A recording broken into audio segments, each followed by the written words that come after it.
మేఘస్తంభమా నీకు వందనాలయ్యా, అగ్నిస్తంభమా నీకు వందనాలయ్యా. పాడండి. మేఘస్తంభమా నీకు వందనాలయ్యా, అగ్నిస్తంభమా నీకు వందనాలయ్యా.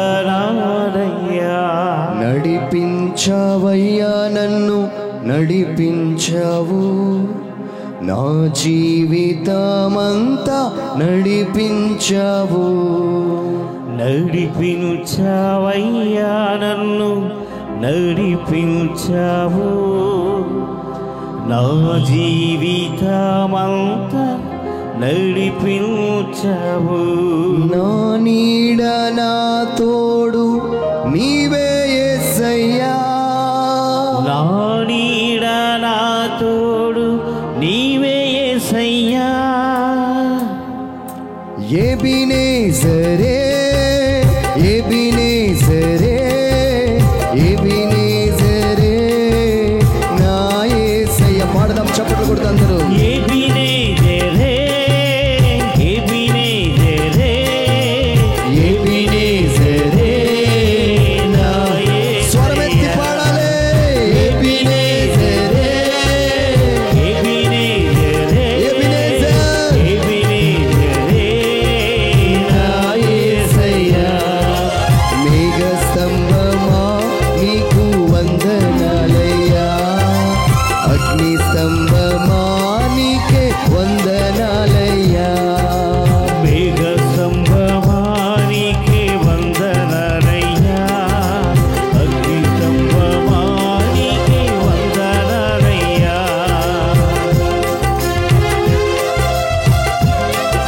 ఆ మేఘస్తంభం అగ్నిస్తంభము మనందరి జీవితంలో నడిపించడానికి రావాలంటూ దేవుణ్ణి ఆరాధిస్తూ మహింపరచుదాం.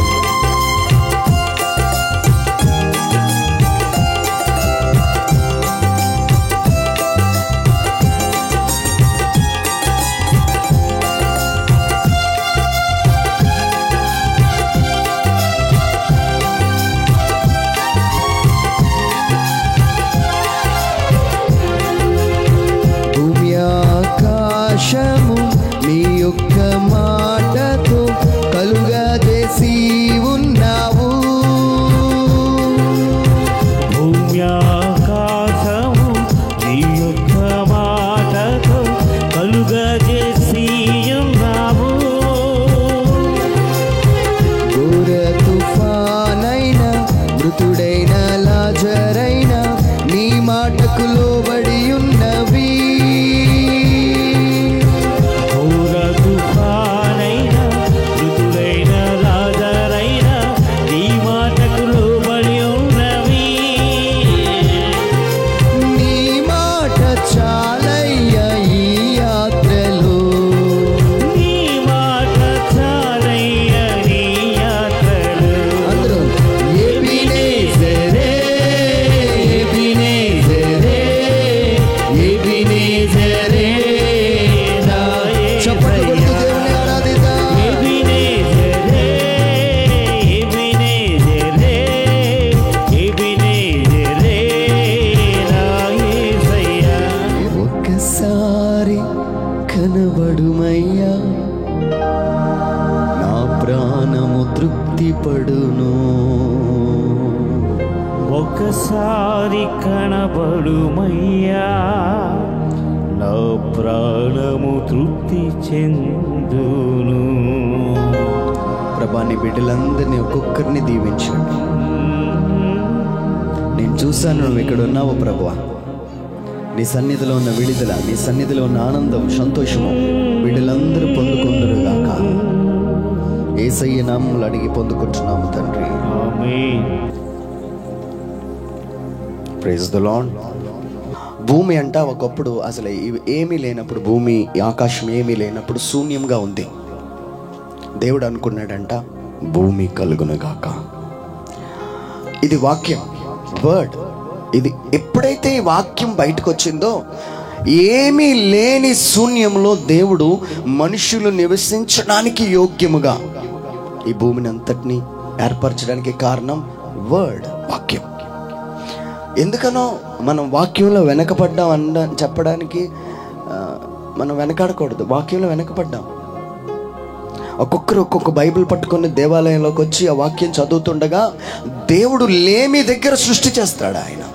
ఆయన స్పెషాలిటీ అది. ఇజ్రాయేల్ ప్రజలందరినీ సముద్రం దగ్గర తీసుకొచ్చాడు. ప్రభు ఎక్కడికి వెళ్ళాలి? ఆ లేమి దగ్గరే నీకు ఒక మార్గాన్ని ఇస్తానన్నాడు ఆయన. ఒక మార్గాన్ని ఇచ్చి దేవుడు ఇజ్రాయేల్ ప్రజలందరినీ నడిపించాడు. గట్టిగా చప్పట్లు కొడదాం. హల్లెలూయా, హల్లెలూయా, హల్లెలూయా, హల్లెలూయా. సో ఈరోజు ప్రభు మన నుంచి కోరుకుంటుంది ఏంటో తెలుసా? అది వింటే నీకు కార్యాలు జరుగుతాయి. మీరు చదువుతుంటే అది కార్యాలు జరుగుతాయి. మీరు ఇక్కడికి వచ్చి పడుకుంటూ పోతే ఏమి అవ్వదండి. హల్లెలూయా, హల్లెలూయా. వచ్చావంటే క్రైస్తవుడిగా నువ్వు దేవుని మాటలో ఆయన శిష్యుడిగా మారాలి అంటే ఈ లోకంతో కనెక్షన్ కట్టవాలి. ఆమేన్. హల్లెలూయా, హల్లెలూయా, హల్లెలూయా, హల్లెలూయా. ఇర్మియా గ్రంథము 7వ అధ్యాయము 1వ వచనం. నీవు యెహోవా మందిర ద్వారమున నిలవబడి ఈ మాట అచ్చటనే ప్రకటించుము. నేను ఈ స్థలమున మేము నివసింప చేయనట్లు మీ మార్గములను క్రియలను దిద్దుకొనుడు. మళ్ళీ చెప్తున్నా, ఇర్మియా గ్రంథము 7వ అధ్యాయము 1వ వచనం. నీవు యెహోవా మందిర ద్వారమున నిలవబడి ఈ మాట అచ్చటనే ప్రకటించుము. నేను ఈ స్థలమున మిమ్మను నివసింప చేయనట్లు మీ మార్గములను మీ క్రియలను దిద్దుకొనుడి. ఈ స్థలము యెహోవా ఆలయము. Praise the Lord. Praise the Lord. Hallelujah, hallelujah, hallelujah. Hallelujah. ఈ స్థలము యెహోవా స్థలము, యెహోవా ఆలయం అని మీరు చెప్పుకొనుచున్నారే. ఈ మోసకరమైన మాటలు ఆధారం చేసుకొనకడి. అలాగనక మీ మార్గములు క్రియలను మీరు యథార్థముగా చెక్కపరుచుకొని ప్రతివాడు తన పొరుగువాని ఎడల తప్పక న్యాయము జరిగించి పరదేశులను, తండ్రి లేని వారును, విధవరాండ్రులను బాధింపకియు, ఆ చోట నిర్దోష రక్తము చిందింపకియు, మీకు కీడు కలుగు చేయు అన్య దేవతలను అనుసరింపకు ఉండవలెను. ఆమేన్, రైట్. హల్లెలూయా. ఒకరోజు ఇర్మియా అలాగా రూమ్లో ప్రార్థన చేసుకుంటుంటే సడన్గా ఒక వెలుగు వచ్చింది అనుకోండి. వచ్చి ఇర్మియా అనేదో స్వరం వినబడింది. ప్రభా చెప్పు ప్రభా, నీవు వెళ్ళి నా బిడ్డలకు చెప్పమన్న వాక్యం ఏంటో తెలుసా? నీవు యెరూషలేము దేవాలయం దగ్గర నిల్చొని, ఆ దేవాలయం ద్వారం దగ్గర నిల్చొని ఒక మాట చెప్పమంటున్నాడు. ఆ మాట ఏమంటున్నాడంటే, ఈ స్థలము యెహోవా, నేను ఈ స్థలమున మిమ్ము నివసింప చేయనట్లు మీ మార్గములు క్రియలు దిద్దుకొనుడు. జాగ్రత్తగా వినాలండి. మన అందరం అనుకుంటున్నాం తెల్ల బట్టలు వేసుకుంటే 40 రోజులు మనం దేవుని బిడ్డలుగా అయిపోయామేమో. ఒకలాంటి ఆచారం మనలోనే కొన్ని లోపలికి వెళ్ళిపోయాయండి మనకి.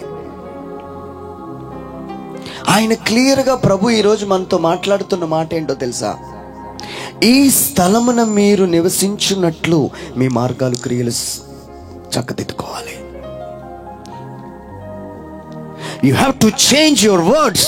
నీ మాటలు మార్చుకోవయ్యా, అప్పుడు నేను ఈ స్థలంలో నేను ఉంచుతానన్నాడు ఆయన. ఈ లోకంలోకి మొట్టమొదటి మానవుడు ఎవరొచ్చారు? ఆదాం. చాలామంది స్త్రీలకు అర్థమై ఉంటుంది, ఫస్ట్ కొడుకు కానీ కూతురు కానీ పుట్టినప్పుడు వాళ్ళ మీద ప్రేమ మమకారం ఇక్కడ ఉంటుంది. నా వైపు చూడాలి అందరూ, ఇక్కడ చూడాలి. ఈ బైబిల్ దగ్గర చూడండి. ఇదే ఆదాం అనుకోండి. మట్టితో దేవుడు ఎట్లా చేశాడు? చేసిన తర్వాత అని శ్వాసను ఊదాడు ఆయన. ఊదగానే ఆయన సేమ్ యేసుప్రభులాగా మారిపోయాడు. సేమ్ ఇమేజ్ ఆఫ్ గాడ్, దేవుని రూపంలోకి వచ్చేసాడు. ఆయన చూపు, ఆయన మాట అంతా కూడా the same image of God. అచ్చం యేసుప్రభులాగా మారిపోయాడు. కానీ ఒకరోజు దేవుడు ఆదాంతో మాట్లాడి, ఆదాము, నువ్వు ఏదైనా చేయి, ఈ పండు మాత్రం నువ్వు తినకు. ఆ పండు ఎక్కడున్నదో తెలుసా? ఆ తోటలో మధ్యలో ఉన్నదంట. కానీ నువ్వు తినద్దన్నాడు. అక్కడెక్కడో మూల పెట్టలేదు దేవుడు, మధ్యలో పెట్టాడు, సెంటర్. అంటే అర్థమేంటో తెలుసా బ్రదర్? మీలో చాలా మంది, బ్రదర్ నేను ఆ ప్రసాదం తినకూడదు అనుకున్నాను కానీ ఎందుకో తినేసానండి. అందరూ తాయిదులు కట్టించుకుంటే ఎందుకో కట్టించుకున్నానండి. దేవుడు ఏం చెప్తున్నాడో తెలుసా? నీ మధ్యలోనే వాడిని పెట్టాడు. చాలామంది నాకు ఫోన్ చేసి, బ్రదర్ కొన్ని వీడియోలు నేను చూడాలని అనుకోవట్లేదు, ఏదో ఇలాగ చూస్తుంటే మధ్యలో అది వస్తుంది, ఆ వీడియో నేను క్లిక్ చేసేసి చాలా బాధపడిపోతున్నాను లోపట. నాకేం చేయాలో తెలియట్లే. కొంతమంది వేరే స్త్రీలతో, వేరే పురుషులతో సంబంధం పెట్టుకొని లైఫ్ అంతా పాడు చేసుకుంటున్నారు. నీ ప్రాణ ఆత్మ శరీరముల కోసము ఎదురు చూస్తున్న దేవుణ్ణి పక్కన పెట్టి ఏదో అప్పుడప్పుడు గుడికొస్తే సరిపోద్ది అనుకుంటే కుదరదండి. ఇది దేవుడు అన్నాడు. ఎక్కడ చెప్పమన్నాడో తెలుసా? దేవాలయ ద్వారము దగ్గర నిల్చొని చెప్పయ్యా, ఇవన్నీ దేవాలయ ద్వారం దగ్గర నిల్చొని చెప్పు.